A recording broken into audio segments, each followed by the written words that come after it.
अस्सलाम वालेकुम। प्रो पाकिस्तान के साथ मैं हूं मोहम्मद सरफराज। नाजरीन, who is the best leader, Imran Khan और नरेंद्र मोदी? लोगों की इस हवाले से राय पूछते हैं, लोग क्या कहते हैं। चलते हैं आवाम की तरफ। अस्सलाम। जी सर, आपका नाम? अकबर अली। अकबर अली, कैसे हैं आप? शुक्र अल्लाह का। नरेंद्र मोदी को जानते हैं आप? हाँ जी बिल्कुल जानता हूँ, उसको कौन नहीं जानता। इमरान खान को जानते हैं आप? उसको भी सारे जानते हैं। इन दोनों में अच्छा लीडर कौन सा है? मोदी है। वो कैसे? मोदी है तो दूसरी दफ़ा वज़ीर आज़म बन गया ना, ठीक है, और इतने बड़े मुल्क को चला रहा है, ठीक है, और ना उधर स्टैब्लिशमेंट का कोई मसला है उसको, ना कोई ऐसा है, और पूरी मतलब है कि दुनिया के साथ वो तजारत कर रहा है, अपने मुल्क को कहाँ से कहाँ लेके चला गया है, ठीक है। ना कभी उधर लोड शेडिंग की हमने सुनी है बात, ना कोई मसले मसाइल है इतने। ये इमरान खान साहब तो यू टर्न रोज़ाना ले लेता है मेरा नहीं, तो यहाँ पे जो लोड शेडिंग का जो मसला है, ये इमरान खान साहब की वजह से हो रहा है। तो हाँ, 3.5 साल में इसने क्या किया उस पर? नहीं, तो उससे पहले जो हुकूमतें थी वो क्या करती रही? वो तो चलो जो भी थे चोर थे ना, ये तो सही था ना। हाँ, तो सही है, उसने जितना हो सका उसने किया था। नहीं, उतना नहीं किया उसने ना, उतना काम। 35 साल एक साइड पे, 3.5 साल एक साइड पे। तो 35 कम से कम को अच्छे फैसले तो कर जाता ना। चलें, आप एक इमरान खान की और एक मोदी की तारीफ करें। इमरान खान बस क्रिकेट की हद तक ठीक था, और चंदा करने के लिए भी ठीक है, और बकाया सियासत के लिए ठीक नहीं है जी। और मोदी जो है वो सियासतदान है, वो पूरी दुनिया के साथ तजारत भी कर रहा है, ख़ास तौर से सऊदी अरब के साथ कर रहा है जो हम इस्लामी मुल्क है जी। और पूरी दुनिया के साथ तजारत कर रहा है। चाइना उसका दुश्मन है, उसके साथ भी कर रहा है, ठीक है। मोदी ने अपनी आवाम को कहाँ से कहाँ ले गया है, और इमरान खान साहब इसी चक्कर में फंसे हुए हैं जी। अब ये सीटें मेरी कम है, तो ये है तो वो है, बस मैं इन गंजों को नहीं छोड़ूंगा तो डाकू को नहीं छोड़ूंगा। 3.5 साल तो इसने इसमें ज़ाया कर दिए ना। हमारी हुकूमत के लिए कोई पैगाम? अभी फ़िलहाल तो कोई हुकूमत है नहीं, क्या पैगाम दूँ मैं? नहीं है, शहबाज शरीफ लोग जो अभी हुकूमत कर रहे हैं। ये तो डमी है, थोड़ी सी हुकूमत है, महीना पता नहीं 10 दिन की है, इसको क्या पैगाम दूँ? चलो, जितने दिन भी है कुछ कह दें इनको।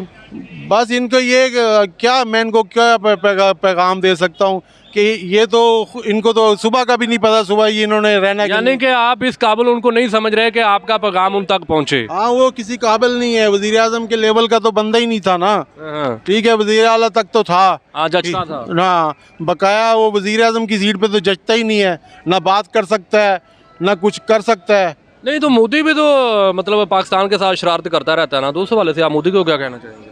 मोदी ने कभी शरारत नहीं की, हमेशा पाकिस्तान ने खुद ही शरारतें करता है जब पाकिस्तान बना। हाँ जी, मेरा नहीं मानना, मैं मानता हूँ ना। पाकिस्तान हमेशा दोस्ती का पैगाम देता है। पाकिस्तान नहीं, वो दोस्ती करना चाहते हैं, पाकिस्तानी अवाम भी दोस्ती करना चाहते हैं, ठीक है। आज ही अगर आप वीज़े इंडिया के बॉर्डर खोल दें, देख लेना सारा आधा लाहौर वहाँ खड़ा होगा जाने के लिए, इंडिया के लिए। अभिनंदन को पाकिस्तान ने पकड़ा था, उसको पायलट, जब उन्होंने शरारत की थी ना पहले, जब उनके जहाज़ आए थे पाकिस्तान में, पे लोड गिरा के गए थे, जो इतना रहा, तो पाकिस्तान ने छोड़ के मतलब अभिनंदन को छोड़ा, उनका जो पायलट पकड़ा था, और दोस्ती का पैगाम दिया। ठीक है, उन्होंने शरारत की थी, मगर उनकी शरारतें हमसे कम हैं। जितनी हम करते हैं ना, वो सालों बाद करते हैं। अच्छा, कोई हमारी एक शरारत बता दे। हम रोज़ाना शरारतें उनके साथ करते हैं। आज क्या हुई वो बता दे। आज क्या शरारत हुई है?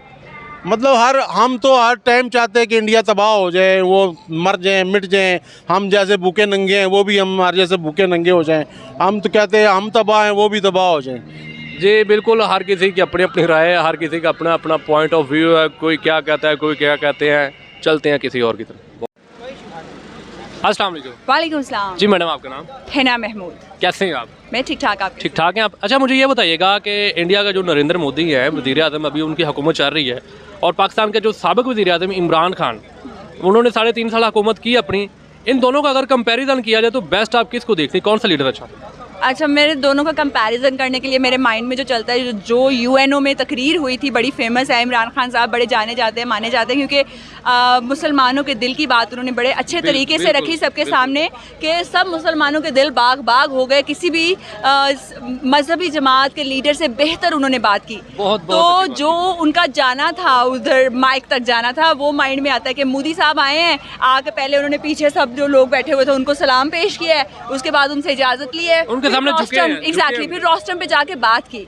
और दूसरी जानिब इमरान खान साहब आए हैं, वो स्ट्रेट गए हैं रोस्टम पे, उधर जाके उन्होंने बात की। तो मेरे ख्याल में ये हर चीज़ एक्सप्लेन कर देता है कि इमरान खान साहब में और नरेंद्र मोदी साहब जो है उनमें डिफरेंस क्या है। अच्छा, मुझे ये बताइएगा कि मोदी जो इंडिया के अंदर मतलब हुकूमत कर रहा है, वो उनकी एक जमात है जो कि मतलब हिंदू इंतहा पसंदी वहाँ पर फैला रहे हैं, मुसलमानों को वहाँ पे कत्लेआम भी हुआ है, वहाँ पे फसादात भी हो रहे हैं, इसके साथ साथ वो माशियत को अपनी ऊपर लेकर चल रहे हैं। इसके बरक्स अगर हम पाकिस्तान में देखते हो तो इस टाइम जो मौजूदा हुकूमत चल रही है, तो इसमें और इसमें क्या मतलब वो कहना चाहेंगे कि ये अभी मेरे ख्याल में कुछ तल्लुकात भी बेहतर करने की कोशिश कर रहे हैं इनके साथ, तो क्या कहना चाहेंगे इस पर? अच्छा, सबसे पहले इंडिया के साथ सबसे बड़ा मसला जो हमारा है, और मुझे लगता है कि उस मसले के हल के बगैर कोई भी तिजारत नहीं होनी चाहिए। हम मुसलमानों का सबसे जो हमें दुख होता है वो है नामूस रिसालत के ऊपर सल्लल्लाहु अलैहि वसल्लम पर कोई बात बर्दाश्त नहीं की जा सकती। जिस तरीके से डिसरिस्पेक्ट किया गया और उसके ऊपर बगैर किसी इक़दाम लिए अगर पाकिस्तानी सियासतदान या पाकिस्तानी कोई भी शख्स पर्सनल लेवल पे भी जाके तिजारत करता है तो वो बिल्कुल ही नाकाबिले कबूल है। ना किसी सियासतदान को, ना किसी शख्स को शख्सी तौर पर कोई भी सियासत करनी चाहिए या फिर कोई भी तिजारत या कोई भी राब्ते रवाबत रखने चाहिए, पहले उस शख्स को सज़ा मिलनी चाहिए। लेकिन क्योंकि वहाँ पर काफ़ी सारे मज़हब हैं तो वो सियासत हमेशा होती है बांट कर, या आप उनको सियासत में मज़हब के नाम पे बांट दे, रंग के नाम पे बांट दे, नस्ल के या फिर आपके तबके के मुताबिक बांट दे। तो वहाँ पर क्योंकि काफ़ी सारे मज़ाहिब हैं तो वहाँ पे मजहबी तौर पर इंतहा पसंदी की जाती है, और पाकिस्तान में जो है वो बांटा जाता है, ये जमात, वो जमात, फलां जमात, नून लीग, पटवारी, यूथी हैं तो हम पाकिस्तानी ना। तो ये दोनों का तरीका है, लेकिन वो अपनी मईशत को भी ऊपर लेके जा रहे हैं। पाकिस्तानी सियासतदानों को सोचने की ज़रूरत है कि ठीक है अपने बाकी कारनामे करें लेकिन एटलीस्ट मईशत को तो ऊपर लेकर जाएं। क्या मैसेज देना चाहेंगे पाकिस्तानी अवाम को और हुकूमत को? अच्छा, हुकूमत को आई रियली वांट कि पाकिस्तानी अवाम जो हैं सियासतदानों की तरफ देखना छोड़ दें। जब तक आप ये सोचेंगे कि इस सियासतदान के आने से महंगाई कम होगी, रोज़गार में इजाफा होगा, कभी रोज़गार में इजाफा नहीं हो सकता। आप शख्सी तौर पर आप देखें कि आपने खुद क्या किया कौम के लिए। आप हमेशा सवाल उठाते हैं कि आप सियासतदान ये नहीं कर रहे, वो आप खुद क्या कर रहे हैं। डिग्री होना एक अच्छी मईशत की निशानी नहीं है, आपके पास टैलेंट होना चाहिए। पाकिस्तान में रोज़गार है लेकिन टैलेंट की कमी है। जब तक टैलेंट नहीं होगा पाकिस्तान में मुल्क जो है वो तरक्की नहीं कर सकता। और वाकई जैसा कि इस्लाम में भी है कि जैसी कौम होती है वैसा ही उसके ऊपर हुक्मरान मुसल्लत किया जाता है। अगर इमरान खान साहब अब सियासतदान है तो उनका पहले बहुत ही काबिल गौर और काबिल तारीफ़ जो बैकग्राउंड रहा है, वो एक बहुत अच्छे जो थे बल्लेबाज थे, मतलब एक कप्तान बहुत अच्छे रहे। क्रिकेट में उन्होंने अपने करियर को सुनहरी दौर पर लेके गए। एग्जैक्टली। तो इमरान खान साहब सियासत से पहले बहुत अच्छे एक बेटे भी थे, इकॉनमी में भी अपने और पाकिस्तानियों का सर भी फ़ख्र से बुलंद किया। तो सियासतदानों की तरफ सोचने से पहले हमें अपनी तरफ देखने की ज़रूरत है। बहुत शुक्रिया, थैंक यू वेरी मच। अस्सलाम वालेकुम। वालेकुम सलाम। जी सर, आपका नाम? शामी। कैसे हैं शामी भाई? अल्हम्दुलिल्लाह ठीक। अच्छा शामी भाई, मुझे ये बताइएगा इमरान खान और नरेंद्र मोदी में से अच्छा लीडर कौन है? अगर तो हम बात करें कि अपने मुल्क के मफाद की खातिर सोचना, ठीक है, मुल्क को प्रॉफिट देना तो मोदी, और अगर हम सोचें कि अपनी वैल्यू को इंटरनेशनल लेवल पे लेके जाना तो इमरान खान। कैसे इमरान खान कैसे अपनी वैल्यू को इंटरनेशनल लेवल पर लेकर? अगर आप देखें तो हम अगर अपने मज़हब की रिलेटेड ही बात करें तो इमरान खान वो वाहिद लीडर है जिसने आज तक जो है इस्लाम के लिए इंटरनेशनल लेवल पे जाके जो आवाज़ उठाई है। इंटरनेशनल लेवल पे इस चीज़ की पाबंदी लगी थी कि नाउज़ुबिल्लाह आपसे के जो खाके बनते थे आज के बाद किसी ने बनाए तो उसे जो है ना वो कड़ी से कड़ी सजा सुनाई जाएगी, सजा दी जाएगी। यानी कि एक इंटरनेशनल फोरम के ऊपर एक 15 तारीख जो होती है वो मार्च की 15 या कौन सी तो 15 मुझे भूल गई है, लेकिन वो एक डे मनाया जाएगा इंटरनेशनल के। इसके ऊपर ये गुस्ताही एक दिन मतलब रखा गया है कि आप अगर गुस्ताही करेंगे तो आपको ये सजा पंच इंटरनेशनल तौर पर ये करारदाद मंजूर। हाँ बिल्कुल, और मैं नहीं समझता कि आज तक इस तरह के, और ये हमारे लिए बहुत बड़ी अचीवमेंट है, बहुत बड़ी अचीवमेंट है। मुझे ये बताइएगा कि मोदी सरकार भी उधर जाना मतलब जो उनके जो हिंदू इंतहा पसंद है वो मतलब वो मजहबी इंतहा पसंदी वहाँ पर फैलाते हैं, हमारे मुसलमान भाई वगैरह हैं उनको भी तंग करते हैं वहाँ पर, क्योंकि पाकिस्तान में और बल्कि पूरी दुनिया में जहाँ पर भी मुसलमान होगा अगर उसको कोई तकलीफ होती तो जाहिर सी बात है हम भी मुसलमान हैं, हमें भी तकलीफ होती है। इस हवाले से हम मोदी सरकार को क्या पैगाम देना चाहिए? मोदी सरकार को मेरा यही पैगाम है, देखें यार, मैं हमेशा एक बात करता होता हूँ, कहीं पे दोस्तों में भी बैठा हूँ ना, मेरे इर्द गिर्द अगर दूसरे मज़हब के जो है ना माइनॉरिटीज़ बैठी होती हैं, मैं उन्हें भी ये बात करता हूँ, यार देखो आप सिख हो गए, आप हिंदू हो गए, आप क्रिश्चियन हो गए, लेकिन अपने घर हो गए, ठीक है। सबसे पहले हम इंसान हैं, इंसान दुनिया में आया, ठीक है। अगर हम इंसानियत को समझे ना कि इंसान है, ये इंसानियत है, अगर हम इंसानियत समझे तो बहुत सी औरतें बेवा होने से बच सकती हैं, बच्चे यतीम होने से बच सकते हैं और बहुत से घर जो है ना वो उजड़ने से बच सकते हैं अगर हम इंसानियत को इंसानियत समझें। बिल्कुल ऐसे ही। अच्छा मुझे ये बताइए कि हमारी ऑडियंस को कोई आप पैगाम देना चाहिए? ऑडियंस को भी मेरा यही मैसेज है कि अपने मुल्क के लिए सोचें, लेकिन किसी के लिए नेगेटिव मत सोचें जब तक आप अपनी आंखों से देखें ना, कानों से सुने ना। जी बिल्कुल, थिंक ऑलवेज बी पॉजिटिव। अस्सलाम वालेकुम जी वालेकुम अस्सलाम। सर, कैसे हैं आप? मैं अल्लाह का फजल ठीक ठाक। ठीक ठाक हैं आप? जी अल्लाह का फजल। अच्छा मुझे ये बताइएगा सर, इंडिया के जो वज़ीर आज़म है नरेंद्र मोदी और हमारे साबिक़ वज़ीर आज़म इमरान खान, इनकी जो पॉलिटिकल एक टाइम पीरियड गुजरा है, वक्त गुजरा है वज़ीर आज़म, मतलब वो 3.5 साल इन्होंने हुकूमत की है, उन्होंने भी मतलब अभी तक वो हुकूमत कर रहे हैं, तो क्या डिफरेंट देख रहे हैं इनकी हुकूमत में आप? बेसिकली अगर देखा जाए तो अगर इन दोनों में एक चीज़ मुश्तरक देखी जाए ना, तो ये दोनों ही, जो इंडिया का वज़ीर आज़म मोदी और पाकिस्तान के जो वज़ीर आज़म साबिक़ इमरान खान है, ये दोनों ही नीचे से ऊपर आए हैं। मेहनत इनमें अगर एक कॉमन चीज़ देखी जाए ना, उस चीज़ से हट के कि वो इंडियन जो है ना वो हमारे उनके साथ हमारा एक कंट्रोवर्शियल मतलब इशू चल रहा है कश्मीर का, और इसमें दीगर इंसानी हकूक़ की जो पामाली इंडिया में होती है, उस चीज़ से बालातर अगर देखा जाए, अगर दोनों की शख्सियत को देखा जाए ना मिला के, तो दोनों मेहनतकार के ऊपर हैं। जैसे आपको पता है, पूरी दुनिया को पता है कि वो एक चाय से, उन्होंने चाय बेचने से, वो चाय बेचने वाला वज़ीर आज़म, वहाँ से लेके उन्होंने यहाँ तक का जो सफ़र किया है ना, इसमें बड़ी मेहनत है। बिल्कुल उनके पीछे RSS है और उनकी एक साइकोलॉजी है, वो अपनी जगह पे। लेकिन अगर दूसरी तरफ इमरान खान का देखा जाए तो इमरान खान बुनियादी तौर पे एक हार्ड वर्कर है, मेहनती है, और इनके जो है ना शुरू से इन्होंने फ़ाइट करना सीखा है और ये बहुत अच्छे फ़ाइटर हैं।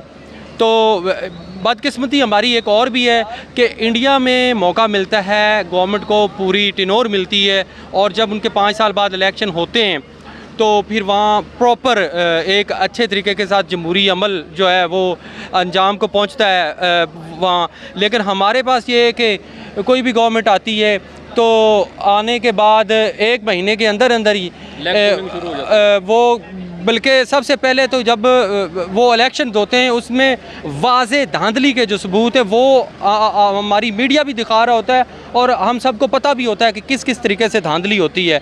किसी ने बताया था कि 130 तरीके हैं पाकिस्तान में धांधली करने के, तो उसमें वो एक और भी बड़ी ये प्रॉब्लम रही है पाकिस्तान में। तो दूसरा बड़ा मसला जो है बाद में वो आता है, वो जो दूसरी पार्टी है जो हार जाती है वो इलेक्शन को मानती ही नहीं। बिल्कुल ऐसा ही है कि यहाँ पर लेग पुलिंग ज़्यादा है। हाँ जी, मतलब ये नहीं है कि एक हुकूमत अगर आई है तो उसको 5 साल गुजारने दे, अपने पूरे करने दे, फिर उसके बाद इलेक्शन हो, फिर अवाम जिसको इलेक्ट करती है उसको। आपने बात की थी कि उन दोनों में अगर कंपैरिजन की बात की जाए, तो अगर जब आप पाकिस्तान जैसी कंट्री में एक मजबूत किसी भी वज़ीर आज़म को जब पूरी टिन्योर देंगे तो उसके बाद हम फैसला कर सकेंगे कि इनके ये 5 साल कैसे रहे हैं। तो अगर मैं मोदी के 5 साल या 10 साल की बात करूं, इंसानी हकूक़ की पामाली हुई है, वो दिल को तकलीफ़ पहुंचती है। वहाँ औरतों के साथ मिसाइल हुए हैं, गाड़ियों में मिसाइल मतलब रेप हुए हैं, इसके अलावा भी इंसानी हकूक़ की पामाली हुई है। लेकिन उन्होंने इस पिछले जो 10 साल हैं इनमें इंडिया को उठाया है, ऊपर लेके आए, मैशत को ऊपर लेके आए, GDP को ऊपर लेके आए, IT को, और एजुकेशन का सेक्टर जो है ना वो उनका बहुत ज़बरदस्त काम कर रहा है। हम हमेशा इंडिया को नेगेटिव पेंट क्यों करते हैं? पहले हमें अपने आप की तरफ देखना चाहिए। हम क्या करते हैं? हम इंडिया को बातों में हराने में लगे रहते हैं। क्या हम इंडिया को जो प्रैक्टिकल फील्ड्स हैं उनमें हमने हराने की कोशिश की है? बिल्कुल। हमारी तरफ अगर ये मतलब कुछ हो रहा है, उनकी तरफ भी हो रहा है, लेकिन वो देखेंगे वो एक प्रैक्टिकली वो डेवलप हो रहे हैं, वो उनमें प्रोग्रेस नज़र आ रही है। IT में देखें, वो दुनिया को इस वक्त समझने लीड कर रहे हैं। चल लीड नहीं कर रहे, 2nd 3rd पे होंगे, हमसे बहुत आगे हैं। ठीक है जी, हम हर चीज़ में मतलब उनके साथ अगर कंपैरिजन करें सिवाय नारों के और बातों के, तो वो हमसे बहुत आगे हैं। बाकी रही मजहबी इंतहा पसंदी वाली बात, तो भाई वो भी यहाँ पे कम नहीं है। ठीक है ना, इंडिया में अगर KP मूवी बनी है तो पाकिस्तान में बना के दिखाएं इस तरह की। आपके घर को, आपके रिश्तेदारों को, आपके सिनेमा को, आपके दफ्तर को लोग आग ना लगा दें तो मुझे कहते हैं, ठीक है ना। लेकिन इंडिया में वो मूवी बनी भी है और चली भी है, ठीक है ना। यहाँ पे भी मजहबी इंतहा पसंदी कम नहीं है। बहुत से ऐसे वाक़यात हैं, मैं नहीं कहना चाहता, मेरे मुल्क में हुए हैं, इसलिए मैं कह नहीं चाहता, कहना जी बिल्कुल। अच्छा, हमारी हुकूमत को क्या पैगाम देना चाहिए? गवर्नमेंट को किस हवाले से? मतलब इसी जो हमारी माशियत के हवाले से अगर हम कंपैरिजन कर रहे हैं, इंडिया को देख रहे हैं कि वो माशियत को ऊपर लेकर जा रहे हैं और हमारी माशियत नीचे जा रही है, तो इस हवाले से क्या मैसेज देना चाहेंगे कि अपनी पॉलिसीज़ बेहतर करें? और नहीं, देखिए आप देखिए गवर्नमेंट का तो फोकस इस चीज़ पे है ही नहीं। फोकस तो सिर्फ एक पॉलिटिकल राइवलरी पे चल रहा है। खान को कैसे डिफीट करना, खान को कैसे नाअहल करना, खान को कैसे फंसाना है। पाकिस्तान में पॉलिटिकल इंस्टेबिलिटी चल रही है इस वक्त। पॉलिसीज़ तो तब होती ना जब कोई गवर्नमेंट उस पर फोकस करेगी। तो इस पे तो ये है कि इनका जो 8-10 महीने का टेन्योर रहता है कॉन्स्टिट्यूशनली, तो उसमें इनकी कोशिश ये है कि जो उन्होंने अपने लिए बड़े बड़े काम कर लिए कि इन्होंने नैब ऑर्डिनेंस में अमेंडमेंट कर ली, जिससे इनके 500 मिलियन का जो केस था वो वापस हो गया। पता आपको? वो नैब कोर्ट ने वापस चेयरमैन को भेज दिया कि अब हमारे डोमेन में नहीं आ रहा, हम 500 करोड़ तक हम सुन ही नहीं सकते। बिल्कुल तो कौन सुनेगा? इन्होंने आगे वो अमेंडमेंट की। इसके अलावा जो उन्होंने 2-3 अपने काम करने थे, जैसे वो इलेक्ट्रॉनिक मशीन पे के बारे में। अब जो पाकिस्तानी फॉरनर्स हैं, पाकिस्तानी मतलब जो बाहर रह रहे हैं, ओवरसीज़ हैं, वो कितना ज़र मुबादला भेज रहे हैं। उनकी फैमिलीज़ यहाँ पे हैं। वो कोई खलाई मखलूक तो नहीं है, उनको वोट का हक नहीं है भाई, कोई नहीं है। उनके हक खत्म कर दिया, उनके इंटरेस्ट यहाँ पे, उनकी प्रॉपर्टीज़ यहाँ पे, उनके बच्चे यहाँ पे, यहाँ की गवर्नमेंट के लिए वोट नहीं दे सकते भाई। यानी इन्होंने ये 2-3 चीज़ें जो थी ख़त्म करनी थी, जिसके लिए आए थे, इन्होंने कर दी हैं ख़त्म। जी बहुत शुक्रिया जी। इनका बिल्कुल यही कहना है कि पाकिस्तान के अंदर ज़्यादातर जो होती ना सियासी जमातें आती हैं और वो अपनी सीट को संभालने के चक्करों में लग जाती हैं। अगर कोई पार्टी ऊपर आ जाती है तो दूसरी पार्टी उसको खींच के नीचे लाने की कोशिश करती है। इनको अपनी माशियत के ऊपर तवज्जो देनी चाहिए, इनके माशियत के हालात बेहतर करने चाहिए। इसी तरह ही कौमें बनती हैं। अगर आपको हमारी वीडियो पसंद आई है तो आप हमारे चैनल को सब्सक्राइब करें, शेयर करें और हम कमेंट सेक्शन में अपनी कीमती राय से आगाह कीजिएगा। अगली वीडियो के लिए हमें इजाज़त दीजिए। अल्लाह हाफिज़।